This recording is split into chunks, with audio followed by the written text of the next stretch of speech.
Hello, everyone. This is Nayiri from Low Carb and Fasting. So for those of you who know this channel, you may be familiar with the series on my channel called Type 1 Diabetics Talk. So this episode is going to be part of that series where host, myself, and guests are all Type 1 diabetics, and we come together to discuss, well, you guessed it, type 1 diabetes and our experiences of it and how we manage our disease. So today's episode is a special one because I don't have one or two guests. I have three very special ladies, and they're here to discuss specifically the carnivore diet and its impact on blood sugars. Right. So let's start with, well, hi, Aimee. Hello. And Antoinette, hello. Hello. And April, hello. Welcome to Low Carb and Fasting, all of you. Thank you. Thank you. Okay, can we start with a very brief introduction of where you're located, and your name? And you're all Type 1s, as I said. So where are you speaking from, Antoinette? Hi, I am speaking from New York, Queens, New York. And you're just finishing your degree in, what did you say? Yeah, social work. I graduate in May, this coming May, and I'll be very happy. We'll be happy for you too. So you'll have our support. Aimee? I live in Maine, southern Maine, kind of, yeah. I forgot. Aimee, you're a painter. You're a painter. I am a painter. I am also, so my husband was a really famous painter and teacher, and he painted me. I modeled for him for 36 years, and he died 2 years ago. So I had always painted, but not that much because I was mostly his model. So now I'm painting again. And well, that's all you want to know, right? I live in Maine. You live in Maine. I love your paintings, by the way. You post them on Facebook, and I just, whenever I see them, I just press like. They're beautiful paintings. Thank you. Of the foods, of yummy foods and foods that you eat, the meat, the bacon, the cream jug, and the cup of coffee. So I love the theme of your paintings. April.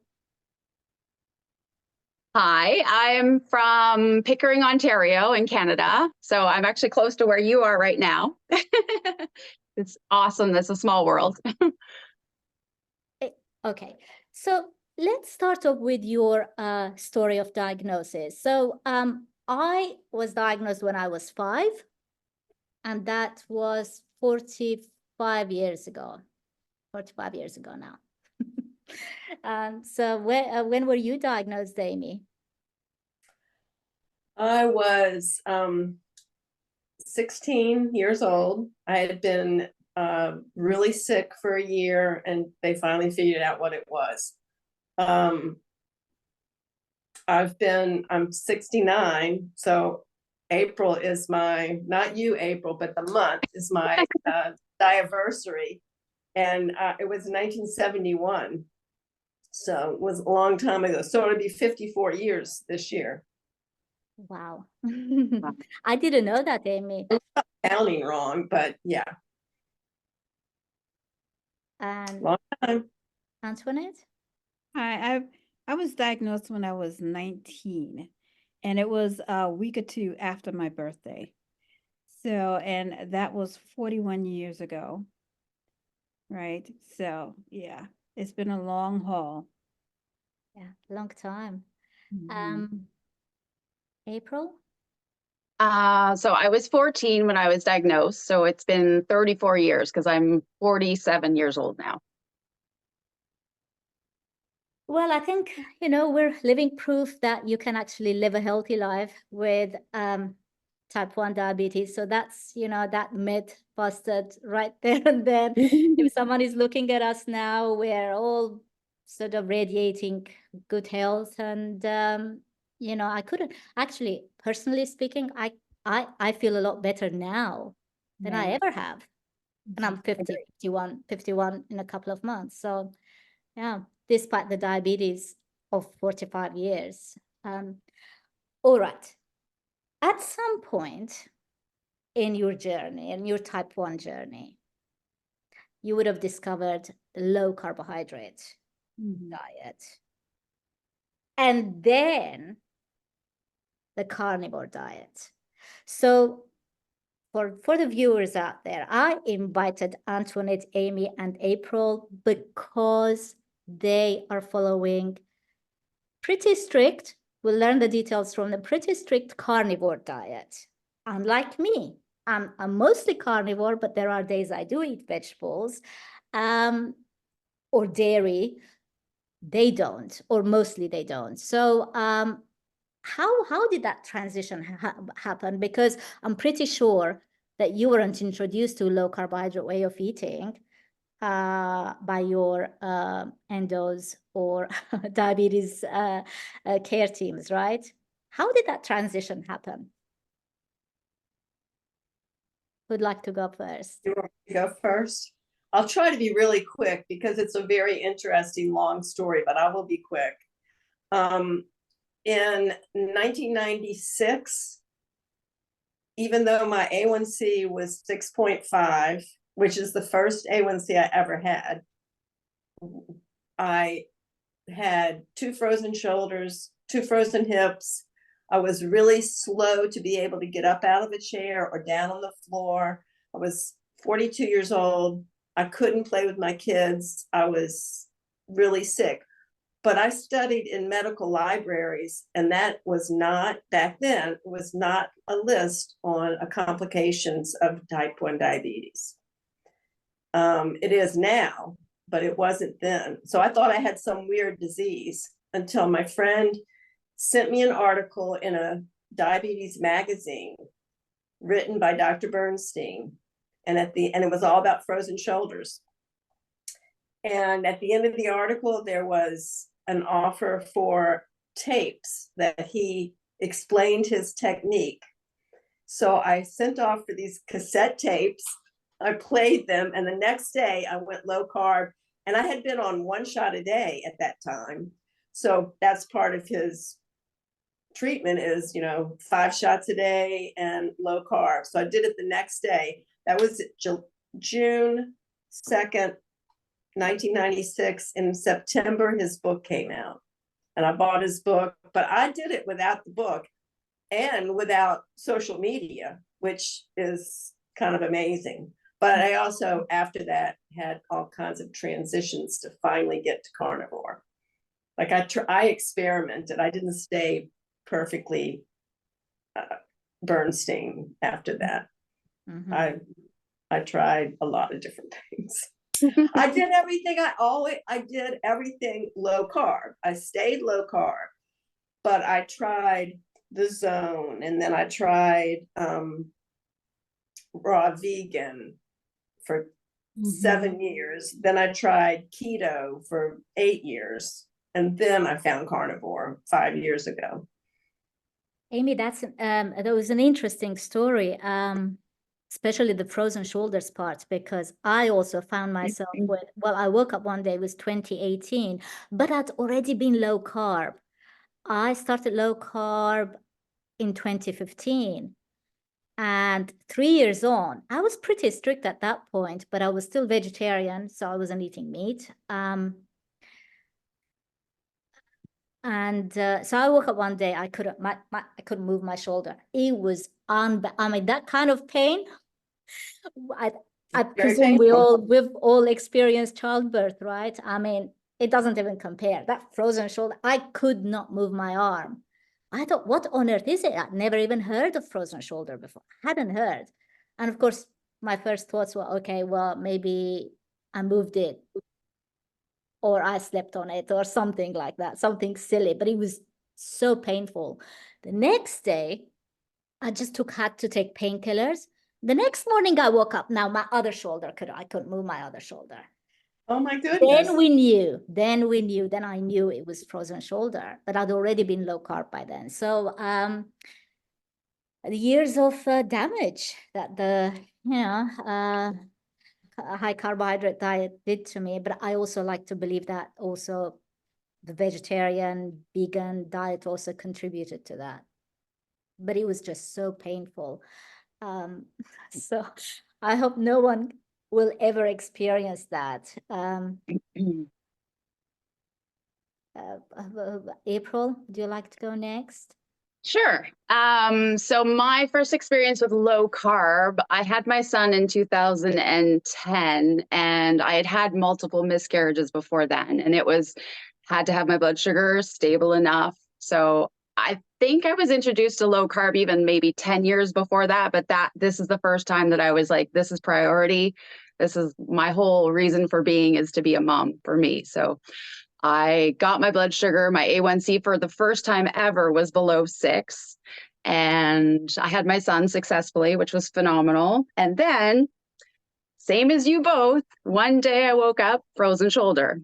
I'm a hairstylist by trade. So to not be able to use my arms is insanity. So the doctor that I went to go see, he said it's an inflammation problem. So down the rabbit hole I went. I had already been low carb completely. And I thought, okay, how much more low carb can I go? And that's when I was introduced to carnivore. Mm-hmm. And how are your shoulders now? So it was on both sides. This side, I did have cortisone injections because it was just insanely painful. But now I'm good. I actually work now on my mobility just to keep everything moving and flowing. But with the changes I've made, insane. And I actually started to get the hip. My joints were I didn't know whether it was frozen hip or my hip bones were like popping out of joint. So it was like the beginning of something just started to happen and gone away completely since I've done the most recent change.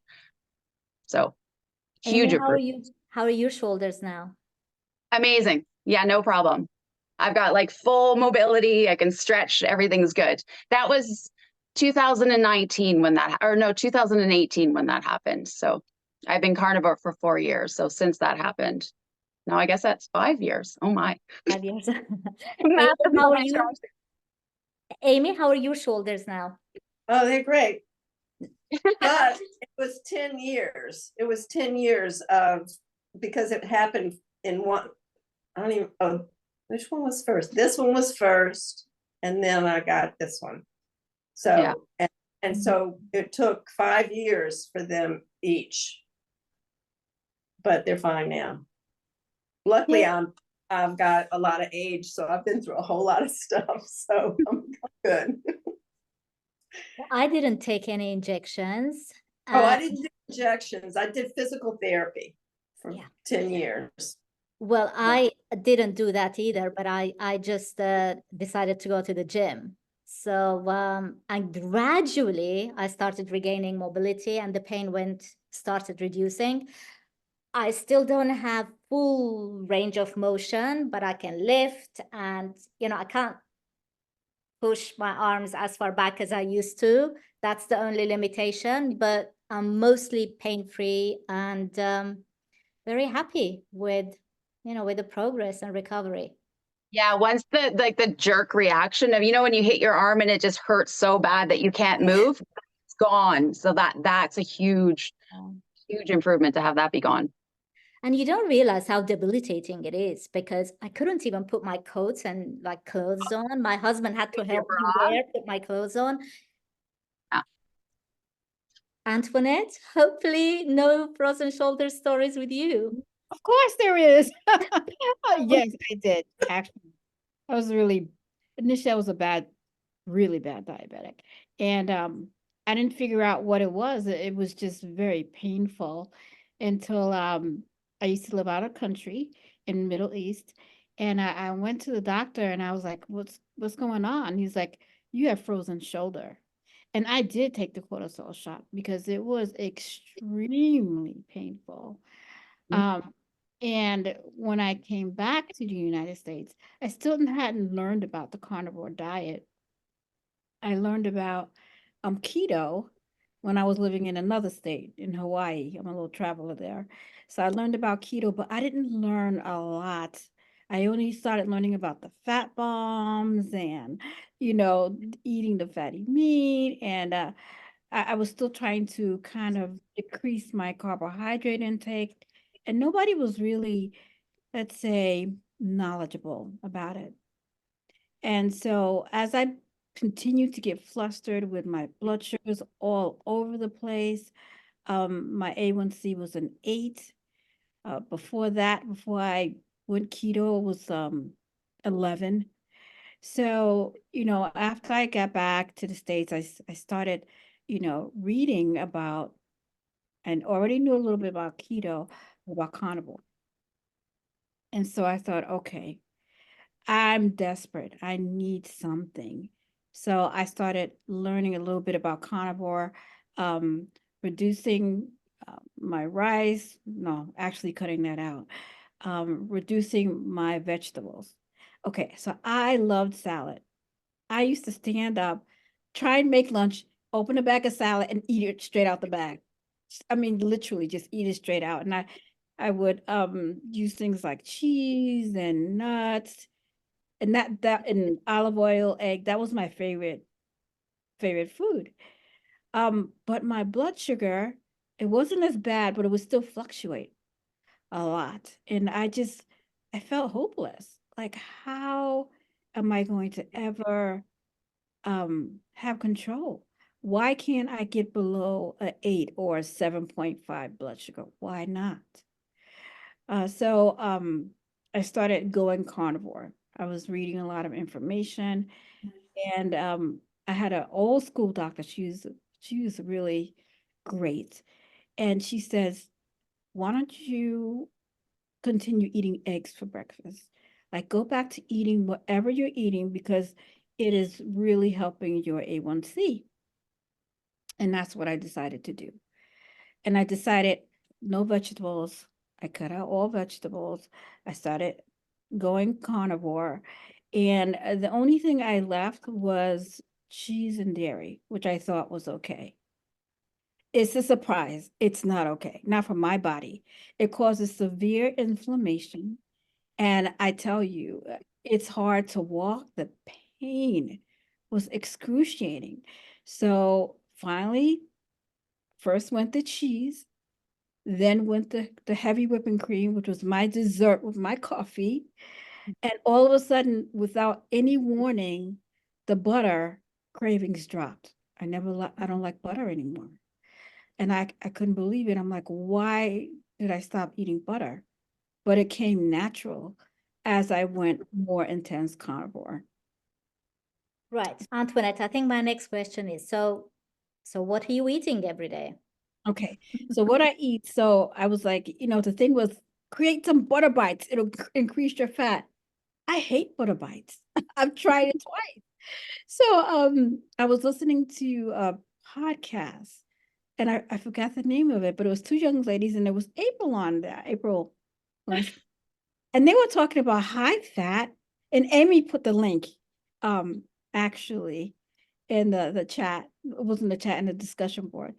And they were talking about high fat carnivore and giving these different ideas. And, one of them, I believe, was whipped tallow. So now whipped tallow is the most amazing thing I've ever tasted in my life. And I thought, what is else? How can I eat? This is disgusting. But it was just amazing. And of course, I tried to turn everybody else onto it. But it was the most amazing thing I've ever tasted in my life. And not only that, I don't know if you will believe this, but in the mornings, I have 3 of those and it energizes me. It just pops up my energy and it pops up my ketones, which I'm trying to keep at a therapeutic level.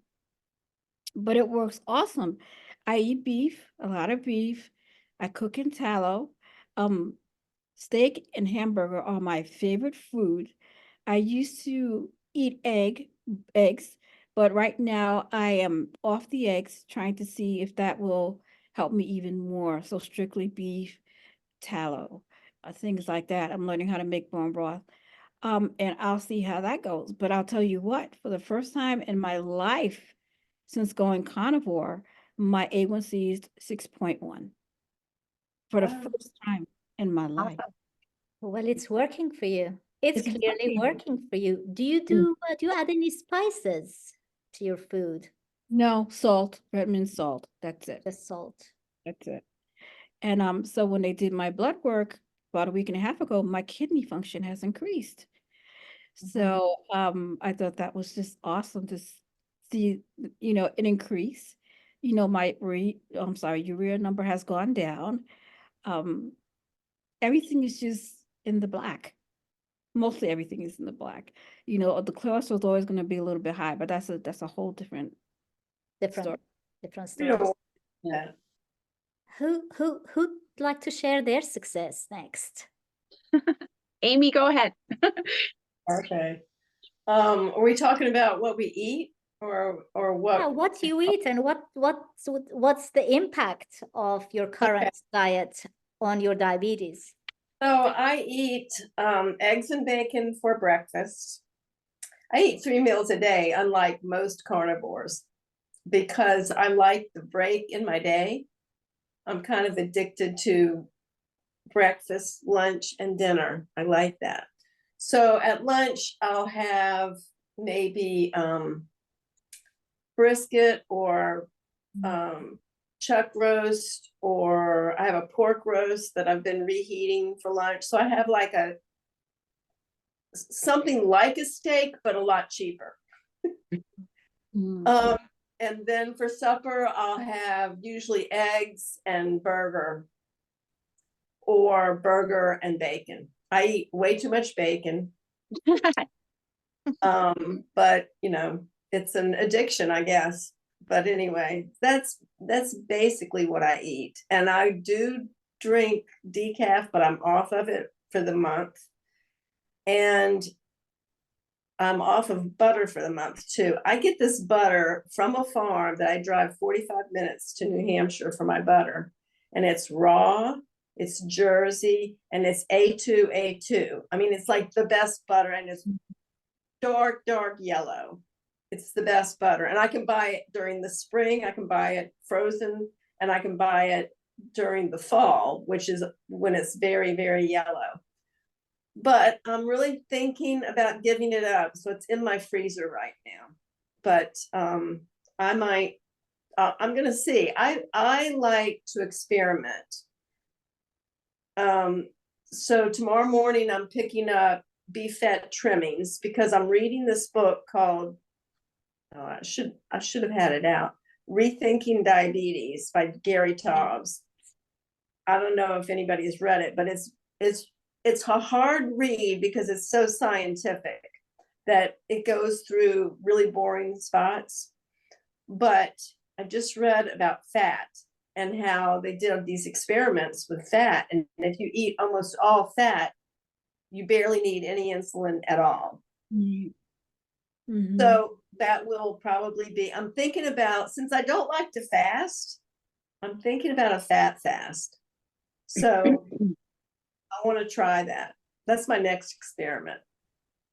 Aimee, just to add to that, to Gary Taubes mentions a study where they gave type 1 diabetics. I haven't finished the book. By the way. I've got too many books going at the same time. But this one study where I think it was in Germany, they gave type 1 diabetics, they were giving them pure fat alone. And so not even the bacon, they were giving them the bacon fat, and they were able to keep them alive, pre-insulin days, alive for up to, I think the longest was about 3 years. So it was incredible that, when you mentioned the fat. So fat alone, no protein, no carbs. So yeah, 3 years of life, that's pretty good, I would say. I would say so. Yeah, well, I have been able to reduce my insulin. I mean, I'm 69 years old. I have no aches and pains. I feel really good. I can do anything. I can be as active as I want to be. I really enjoy being able to move my body, and I walk a lot. I walk like, yesterday I walked 8 miles. Today I walked 5. I really believe in walking for blood sugar control. My insulin is down to about just 12 units a day, but I'm always interested in seeing how low I can get it, because I used to think I could heal. I know that that's impossible, but I'd still like to see how low I can go with my insulin. Aimee, 12 units total? Total. Right. That's pretty good. My basal plus what I That's the take for boluses. Mm-hmm. It is. April. Okay. So when I started off on the carnivore diet, and I just went meat centric, just ate until I was full and just no problems. But then I started to have, so my issue ever since, even when I was, I don't know, 16 years old, I'm a really sensitive person. So I really feel emotion a lot. And I don't know if it's years of being diabetic and years of not having good sugar control, but just emotionally, I'm a lot more sensitive to a lot of things, like when things would happen. Like when I was pregnant with my son, my sister was actually diagnosed with stage 4 cancer. And she passed away 6 weeks before my son was born, or when my son was born, she passed away, but my son came 6 weeks early, so they were able to meet each other. And I've had lots of different similar stories, sadly, within my life that sort of set my blood sugars off like crazy. So I knew that I wasn't getting the good sugar control basically from eating just protein. I wasn't focused on the amount of fat I was eating. I wasn't even really focused on taking my electrolytes or dealing with stress or dealing with exercise, all the different things to sort of set the path for calmness, right? But about 8 months ago, I discovered the higher fat carnivore because I was just dealing with a lot of emotions. Actually, post-COVID, I ended up having a retinal tear in my eye. So it was about a year of eyeball injections. That's, I would say, over the frozen shoulder. I would never want anyone to have eyeball injections. It's a complete nightmare. Was it caused from my years of blood sugar control, or was it caused from the injection that I got? Well, I guess we'll never know, sadly. But so I really wanted to focus on calming my body and calming my nervous system. So I really focused on like meditation and then incorporating, and like the book that you guys were mentioning before, just the discussions about higher fat and all the benefits that it has for your body and the nutrients that you're actually getting from it. I decided to do a higher fat. So my mornings, I typically aim for about 80 to 90 grams of protein a day, and I aim for about 175 to 200 of fat every day.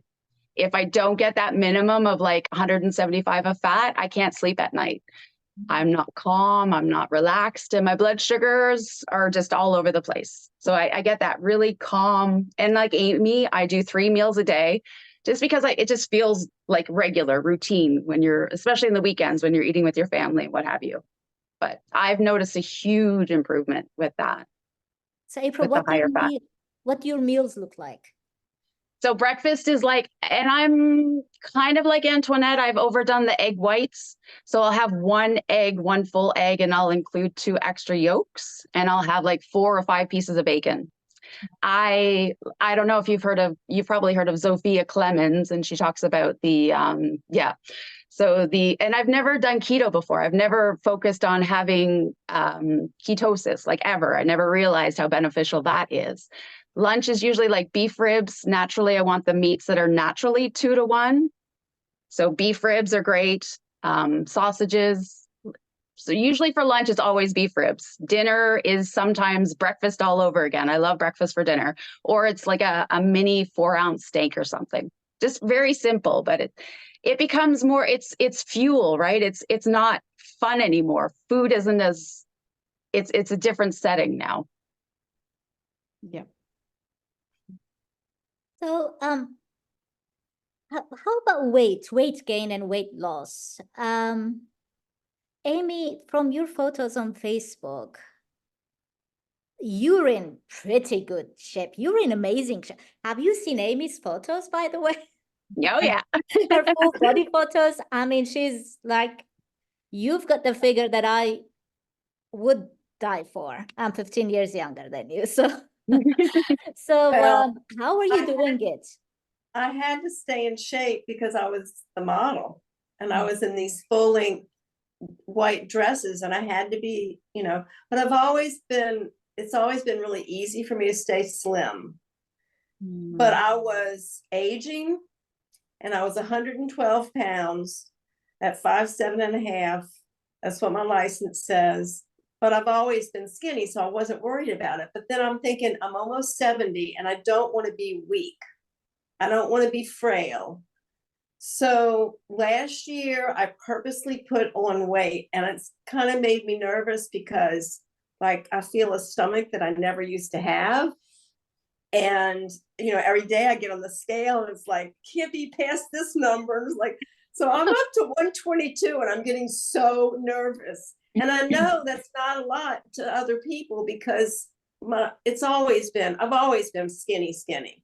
But I don't want to be a weak old lady because I go to the spring by myself and fill up 5-gallon buckets or 5-gallon bottles to put on my dispenser. And I want to be able to do that. And I'll be 70 in July. And I'm like, so I'm glad I put the weight on. I don't want to put more on. So I haven't really figured that out. How do you not put more on? Because it was really fun to put weight on. I did it with, homemade ice cream, carnivore ice cream, and oopsie cake, basically. I did it with dairy, right? I did it with dairy. That's like, if you need to put weight on, eat a lot of dairy. If you need to take weight off, don't eat dairy. So this month is partly why I'm off of butter, is because I wanted to see if I could just keep from gaining more. So I don't know. It's stopped right at 122, so hopefully it's not going to go any higher. Well, now you can use that to burn muscle or to build muscle. To build. Yeah. Exactly. Yeah, because I do want to increase the fat. I think that's very interesting. And I've never really measured macros, so I'm going to have to start measuring macros. I've always weighed my meat. And so I did Carb Manager for a few days and found out that I'm right at 65% fat, but I haven't looked at how many grams. Like, I don't know what that is. I'm going to have to do it for a few more days. I don't know. It's like the ounces for me. It always throws me off when Americans give recipes in ounces and I go, I just can't relate to that. Sorry, I just have to convert it into metric. And I can't do grams. I'm like, I have no idea how much a gram is. It's interesting that you put on weight by adding dairy because I had a client actually, and she wanted to do keto, but she wanted to put on weight, not lose, and we did it with large amounts of dairy, cheese and cream. She was basically squirting cream on every meal she was eating. She needed that. So we did it with dairy and nuts. Right. There she was. Within 3 months, she was already her ideal weight. Well, normal weight, I would say, not ideal, because she was underweight. So yeah, this is what dairy does. And I know that because I have to watch my dairy intake. I love cheese, right? I love cheese, I love yogurt, but I have to watch my intake because you can quickly put on weight. Any weight loss, weight gain stories before I share mine from April or Antoinette? When I first did carnivore, I had a substantial weight loss, but I think it ended up being like a bad thing for me because I was sick because it was the same time that I was doing the eye injection. So I actually got a stomach infection just because of the stress that I was feeling because of it. So I had lost a lot of weight. But the second I went to my naturopath to feel better, and he started including fat, I put it on like quickly, like in a week. I swear I put on 30 pounds. It's crazy. But I as well, like Aimee, I've never really had a weight problem because I feel as a diabetic, right? When you're on it, you can fluctuate so just quickly. I find you can lose weight really fast. Just as soon as you decrease your insulin, it happens. I find, for me anyways. Yes, that's true. I agree with April. I mean, a decrease in insulin is a decrease in weight. And my most significant decrease in weight is when I quit dairy. So, I mean, seriously, it was like 6 pounds all just, I was like, what's going on? And the inflammation cleared up and, and everything else. But one thing I would encourage people to understand, because I've been sick for years, I mean, just sick with the diabetes, is that when you begin carnivore, you're not going to necessarily lose weight because the body will start to heal first. Whatever it needs to be done, if the body needs to heal, it's going to heal. And that's what happened to me. I'm like, well, why can't I lose weight like everybody else? Well, I was really sick. But it's when you start noticing the little things, like I used to have vertigo, I couldn't bend down. And if I did, my head would start to spin. And now that doesn't happen. All of a sudden I'm bending down, picking up things all the time. And I'm like, why am I not almost passing out? And that's one thing. It's like, oh my gosh, my body's starting to heal. Or I might put on a clothes, that I couldn't fit before. Now I can fit it and it's fine. So you could be losing inches. If you stop the dairy, you're going to lose weight, definitely. And it's just fixing little things in your body that couldn't be done before. So I agree with April. It's not, I used to be like, food, it was an emotional addiction. Food is an emotional addiction. It's made to taste good, but when it's over processed, that's such an artificial feeling. So it doesn't only heal you physically, it heals you emotionally. Okay, I'm not hungry. What am I feeling? Oh, I'm frustrated. I feel frustrated. Let me deal with those feelings. Let me not just put a piece of meat in my. So It's almost like therapy, right? Like it makes you address things that you now have to address, because making this huge life change, it's a big effort. Yeah. I agree.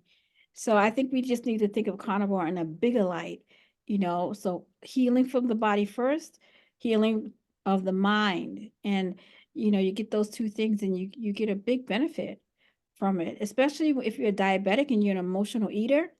This is called disaster.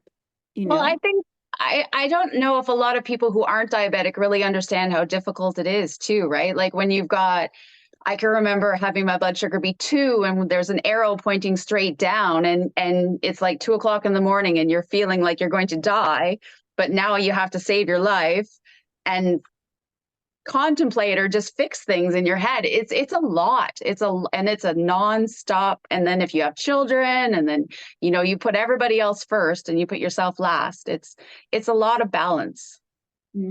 I agree. Yeah. Totally. Yeah. Yeah, it's a 24/7 job. It doesn't go away ever. No, right? Like when you go for a walk, okay, do I have my sugar? Do I have my tester? All the emergency stuff, right? Yeah. Yep. It is. You can't take a break from it. No. In fact, I can't take even a couple of hours break from it. I mean, look, I'm sitting here recording this with you. I'm sure you're all the same. Like I've got my CGM with me. I'm checking my blood sugars and, I'm doing the same. Yeah, got it. Because you can't take your eyes off it. You need to be on top of it. You can't because within an hour or 2 hours, a lot can happen. Yeah, absolutely. You need to be on top of it to address. But I think overall, the carnivore diet from, your description, and I'm not 100% carnivore, but I'm very close. And I can tell anyone who's watching this out there, life becomes so much easier when you are not stuffing your mouth with carbohydrates. any form of carbohydrates, from complex to fast-acting carbs. If you leave the carbs out, life already becomes so much easier. Yes, you still will have fluctuations. Yes, you still will have the highs and the lows, but the range of your fluctuations will be Different. a lot smaller. Yeah, a lot tighter. Yeah. A lot tighter. I mean, I remember, April, you said something along those lines earlier on, you know, in the past, I would run to the fridge because I'd be low and then devour everything. And then I would just, back yeah. and think, what do I do now? How much did I overeat now? Because you overeat, right? You can't control that emotion, that feeling of hunger. You can't control that. So now I would need insulin to cover all the excess carbs Yes. I've eaten. And Yeah. so then you take insulin and then you start crashing. And then, of course, you have to run to the fridge again. And it was a nightmare. I no longer have any of those feelings. So it's really worth it. So what if I don't have to eat? I don't eat pasta. Honestly, I mean, it just doesn't even mean anything to me now, you know. Do you all feel the same? Completely. Well, yeah, because I haven't eaten carbs for 27 years. So, but you know, I when I first went keto, I ate only local food from local farms, and we shopped at local farms, but I ate tons of vegetables and meat. But I had gone to keto from raw vegan. And so it was a huge change. I forgot why I started talking. What were you just talking about? Oh, on carnivore, sometimes I even forget that I'm diabetic. And I'll sit down to a meal and I won't take my insulin because I feel so good and my blood sugars are so even that I forget. And then it's after I've eaten, and 2 hours later, my alarms are going off because I forgot to take my shot. That's happened so many times. I cannot believe it. It's like, do I write myself notes? Like, but it's because I feel so good and because I hardly feel diabetic. I just sometimes forget to take my shot. Yeah. You had mentioned earlier that you're an avid walker. I am as well, either right before I eat or right after I eat. And yeah, you're down to, I'll have 6 ounces of meat and I'm only taking 1.5 units because I don't need to take as much because I've already gone for that walk. And the walk's only like 2 miles, if that. Yeah. Yeah. Yeah. I also walk, but only because I have to. No, I'm a social worker, so I have to walk. So for me, it's a little different because when I'm in the community, I just can't whip out my, blood sugar machine and take a blood sugar. Sometimes my pump will go off, but it's tricky for me because I'm walking everywhere, all over, taking mass transit, public transit. And so I can literally feel a low, but when I get to feel my low, it's because I'm at 40. Like my eyes will start acting funny, like, okay, it's 40 now, so I'll pop a peppermint. And I've taught myself to focus enough, not that when I feel low, that I pop a bunch of stuff in my mouth. Like I'll pop a peppermint and I'll try and wait till it goes naturally. Now, if I don't do that, if I eat a lot of peppermints and I give into that, I'm starving, I'm hungry, I gotta eat these. My blood sugar from 30 will shoot up to 369. Okay, it's just ridiculous. Like chasing your blood sugar. I've learned how to stop doing that. And walking, as a matter of fact, I have to adjust my insulin pump because when I'm walking and I'm pumping at the same time, I have a basal, just a very low basal. And so of course I'm not eating either. I do happen to like to fast. I'm not a 3-mealer. So I'm walking and the blood sugar is going lower and lower. And so sometimes you have to play with your temper rate in your basal. Oh yeah. So, yeah, right? Yeah. You have to, I suspend that thing. It's like, oh, great, I'm going lower, I'm walking. So I have to suspend it, you know? So it's interesting that you're talking about 24/7, because even if your blood sugar is great, if you're walking, it's going low, you have to address that immediately before it dives on you. You Yeah. know, 'cause once it does that, you're finished. You have to eat. And you know, your brain goes to fog. But I'm grateful that we have all this technology that can help us stay at a Bernstein 83 or 75 or something, that we don't have all these complications. I was listening to you, April, about the injections in the eye, and I thought, wow, how could it even want anyone stand that? You I, know? and I had to look at the doctor while he did it. Mhm. And Absolutely. it has caused like almost trauma in my body. If I'm laying in bed and I think of it, my body goes into spasms. It's horrific. It's just, Wow. yeah, no. Which then makes me think, what if my blood sugar were out of control? Right. Because eyes are the first thing usually for diabetics, right? That's scary. So scary. Exactly. And Wow. not even the surgeon that I saw for my shoulders mentioned anything about how to help the inflammation with food. The They don't. doctor that did the injections, I tried to talk to him like, is this a permanent fixture? Like, am I going to have to do this for the rest of my life? It was like silence.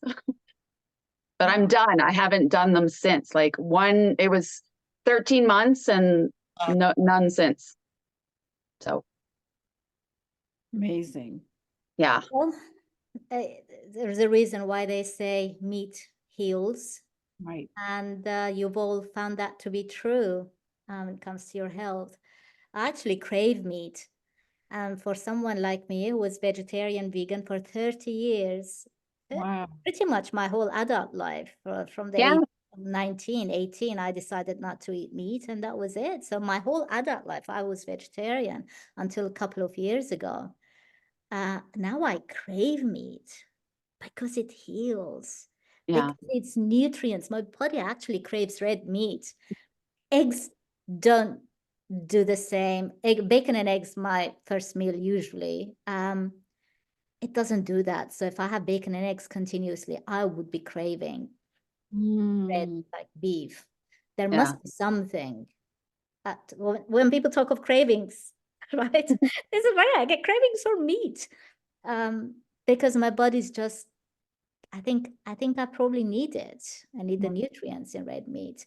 It's interesting, Antoinette, earlier on you mentioned the suspending the pump. It's something that I do too. So if my blood sugars are normal, so normal level, say 85, right? And I'm going out for a walk, I definitely suspend Mm. my pump to prevent dropping low. I mean, if I don't, I know that I will need glucose tablets. So sometimes suspending can prevent that, but it also depends on how long I'm walking, right? So if it's a very long walk, then I don't like suspending the insulin pump for too long. So I have to take insulin. I have to take a glucose tab, but I I find even suspend just where I can. you can decrease the percentage as well. I have the Omnipod as well too. So Wow. I find decreasing the percentage helps as well. Huge. It does. It does. They have a So what technology are you all using? oh, let me see. So I don't have a pump. I just use syringes, and I have a CGM, but I've only had it for 9 months. So before that, I just tested my blood sugar a lot. Mhm. And I don't use glucose tabs. I use they're little tiny candies, and they have 1 carb in each one. So I know that 1 carb raises me 5 points. So if I'm at 65 and I want to be 80, I'll take 3 of them. So I can be very precise, and I like that better. Most of the glucose tabs are pretty big, I think. I don't even know. I didn't like them a long time ago, and I worry about what they're made out of, and they're not organic. And so these are like little organic mints, and I Well, like them. You should share the name and the brand name with us. So this is my glucose tab, and it's 4 grams. Again, it's precise, but I mean, what else it contains, I don't know. I have But no that would idea. be 20 points. And if you only want to go up 5 or 10 Oh, no, points, I bite it in half, or I Oh. take a quarter of it sometimes. I Just take know, a little look, bite from the corner and that's it, and wait it out, depending on where I am. But the people on type 1 grip want me to use liquid glucose, but I just, I you think know. Dr. Bernstein recently started sort of switching his recommendations to liquid glucose simply because it Faster. works faster. Really? And I And can that- see the benefit of that. that is the problem with these. They don't work as fast as the glucose tab or liquid glucose, but Yeah. I like them and I'm not going to switch. Yeah, I'm just so used to the practicality of these glucose tabs. I mean, they're easy to put in your pocket and just walk around with them. I have them everywhere by the bedside, in my bag, in my gym bag, everywhere. Yeah. I take these on my walks too. I don't use them much for lows, but I will try them. It's a meat stick. And Oh. I got Christmas and I was thinking maybe it would, if I knew my blood sugar was dropping slowly, then I might do that. Right. Right. But you don't always know. No. You don't always know if it's going to be slow or not. That's true, but it's good that you have the CGM. At least those arrows are quite helpful. They're not always accurate. Oh, They're no, they're certainly very helpful. But I really like it. And the other day I was supposed to get more sensors and I had been getting them on my insurance, and then some reason they decided I can't get this insurance anymore. So now I'm having to pay partial payment, which was a real bummer. But yeah, because I had main care and Medicare. You know what I love when you go to the pharmacy and they're like, no, we can't fill this prescription. You have to see your doctor. I'm like, do you know something I don't know? Is my diabetes just going to disappear? I'm always blown away by that. Well, they Right. took me off of main care. Diabetic. So they had given it to me for free because I was so poor. But I make $25 more a month than poverty. So they won't give me main care for nothing anymore. So. Oh my gosh. It's a tough one for you Americans. I mean, in the UK, type 1 diabetes is taken care of by the healthcare system. Is it the same for you in Canada, April? So my husband has really great benefits, but because of the government, there's ADP funding, government funding. You are required to do the government funding first and then go to your insurance first, Right. which is honestly a huge hassle. I would rather just go through my husband's because it's 100% covered, but even his insurance says, no, you have to do the government first. It's ridiculous, but there is help for people if they don't have coverages. How about Well, you? I also got a number. Antoinette, you gave me the number, right? For Dexcom assistance. I might have, because I've used it. So I'm going to call them to see if I can get it straightened out. So. Diabetes is extremely expensive. It's not not a quote unquote poor man's disease, because you're always using supplies, always. You're never going to stop using supplies as a type 1 for the rest of your life. Mm-hmm. And if you're like me, I'm a devil when I take my blood sugar. I take my blood sugar 5 or 6 times a day because it's so inflexible. It goes and I am really trying to prevent complications. I'm really trying to be a more normal diabetic with an average blood sugar of 83. I do want to say therapeutic ketosis because of the diabetes and everything that can go wrong, from your eyes all the way down to your feet, the neuropathy. Mm-hmm. So it's really difficult.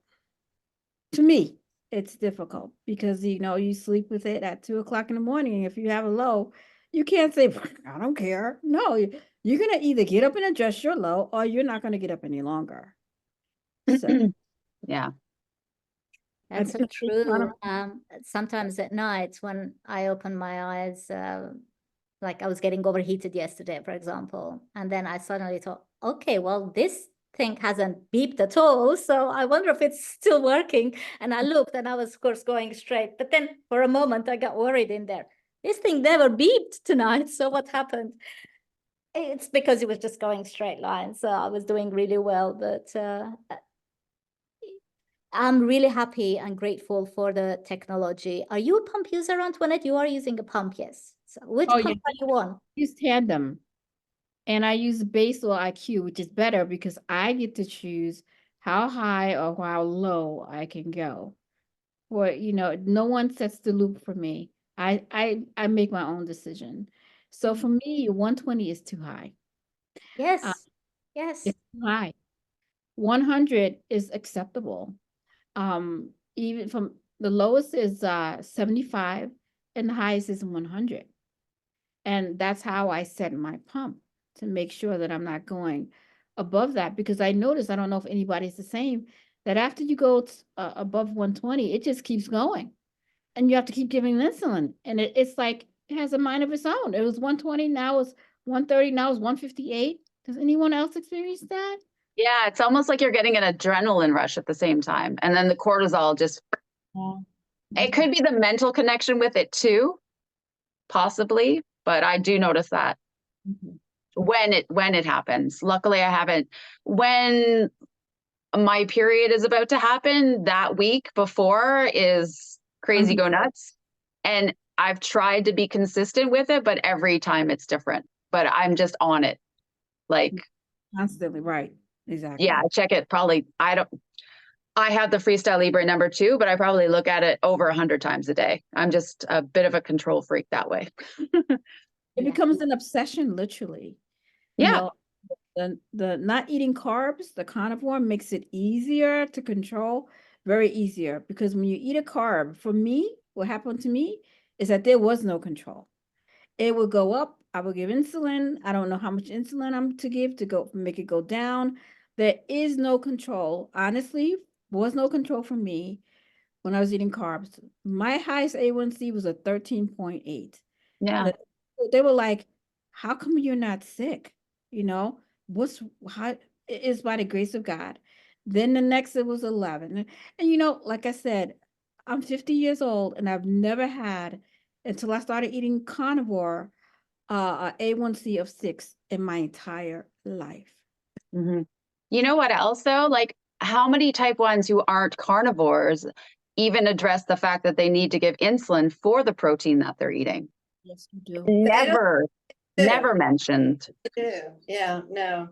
Absolutely. Because a lot of times on the carnivore, the type 1 diabetic carnivore group, people come in and they go, what do you mean you have to dose for protein? They're so surprised. They have no idea. Yeah. I'm sure you all know Dr. Ryan Attar, right? Mm-hmm. So when I interviewed him as part of this series, I asked him that, and he said, because carb eaters are already taking so much insulin to cover their carbs, that part of that insulin is probably covering the protein. But there's also something else. I think if you are eating carbs, then the conversion of that protein into glucose is much less. But because we are not ingesting glucose, so that protein literally converts into glucose. The amino acids turn into or convert into glucose at a much faster pace in us. And so their experience may be slightly different. But as Ryan said, well, the insulin, the massive doses of insulin they're taking is probably partly covering their protein as well. So they won't even know. So it's interesting, right? So are you using the automated version on your pump, April? I have the Freestyle the Omnipod, the same as you. I get it, yeah. But I actually switch between that and Toujeo. I go back to this to fine tune, just to really get more control. But I actually have great control with the Toujeo. It's a 24/7. Yeah. I don't know. And I tend to, because I've been off and on using a pump and I've had 5 different types for 20 years, and I have a lot of scar tissue. So that becomes problematic over time. So I do find that I can switch over to Renova Rapid and Toujeo alternatively instead of the pump. That's interesting. And I'm really happy you mentioned that because that's the reason that Dr. Bernstein, for example, doesn't approve or doesn't like pumps because of the scar tissue. And I've been using pumps for 20 years too, just like you, or probably just under 18 years. I don't have any scar tissues. Oh, that's great. I probably put them in the same places too often. Yeah. That was, yeah. You have to make sure you're rotating. It's also an individual thing. I think some people form more scar tissue and some people don't. Because I take my shots almost exclusively in my belly, on the right or on the left. It's terrible. I have really hard time moving it around, but I don't seem to have any problems, except that I'm not ever gonna have abs there. but I don't think I have scar tissue. But I have a friend that had diabetes longer than I have, and she has scar tissue all over her belly because of her pump. I don't know what it is, but that's like one of the things that I listened to Dr. Bernstein about. Plus, I never had insurance until I was old enough for Medicare. So I didn't have a way to have a pump. It was just too expensive. So I never wanted one. Plus, I'm completely afraid of the technology. I actually am afraid I couldn't learn it. You could do it. If I could do it, you could do it. I am I am so bad. I did this by myself, and you don't know how proud I am that I've actually figured this all out all by myself. Because when I do my home A1C test, I used to make my husband do them because I was afraid to make a mistake. And then he died. No. So I had to learn how to do it, and now I can do it. It's really easy.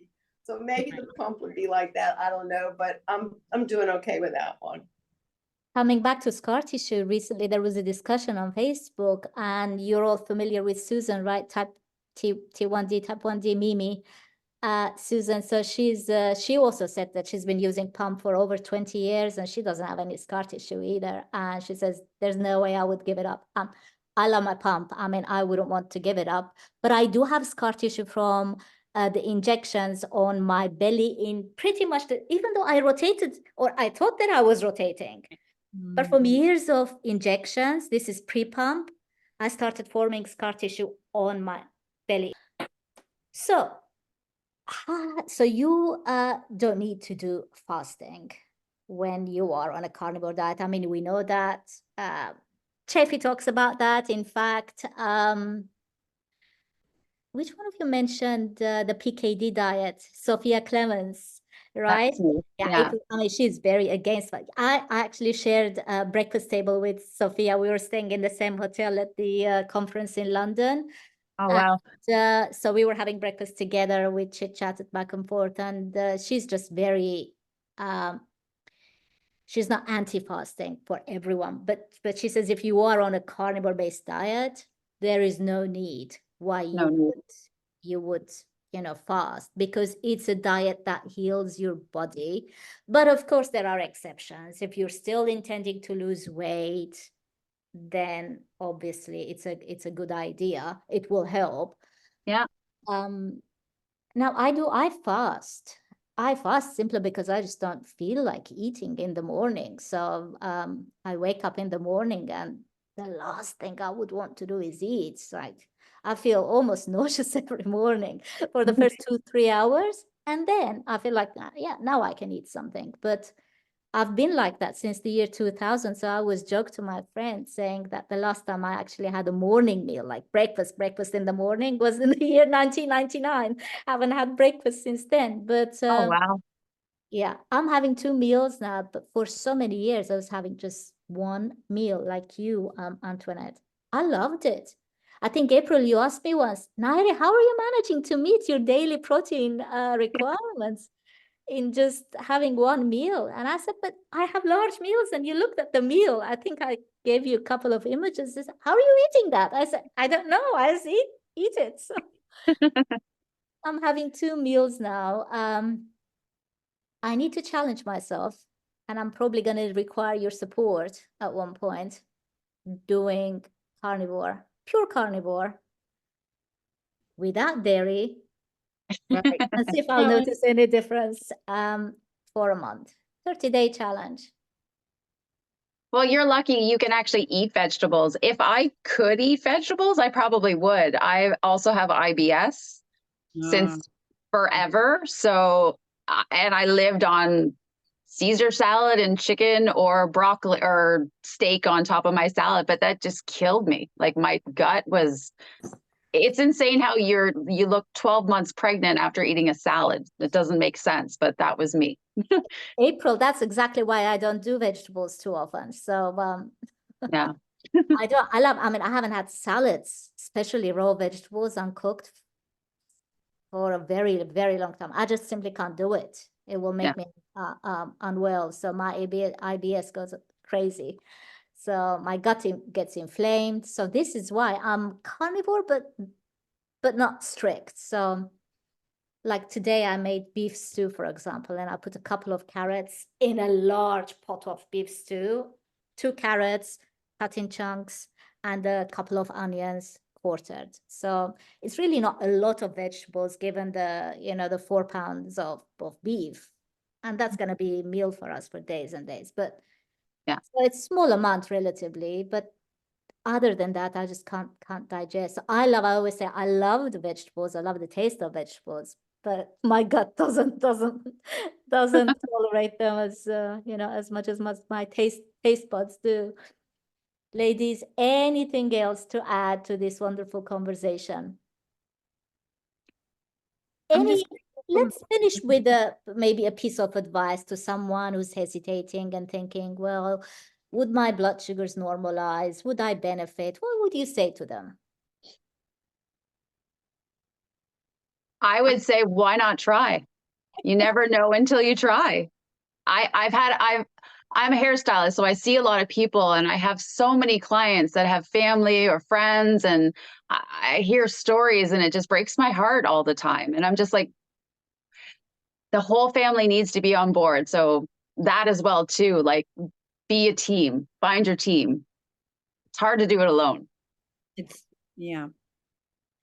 I would actually say that I know you'd feel better if you would try it, but you have to be knowledgeable about how to lower your insulin. Yeah. And some people, there's actually some diabetics who think their doctor's going to tell them when to lower their, how much insulin to take. And so they've got to learn how to lower their insulin when they don't need as much. And once they get that, then they can experiment and try it for 30 days. Mm-hmm. I would say I'm definitely grateful for the support that we have in some of these these groups, Facebook. But I would tell them to ask the question, am I tired of being sick? Because when you get desperate enough, you do anything to stop the pain. Do I want to live like this? Ask yourself, do I want to live like this?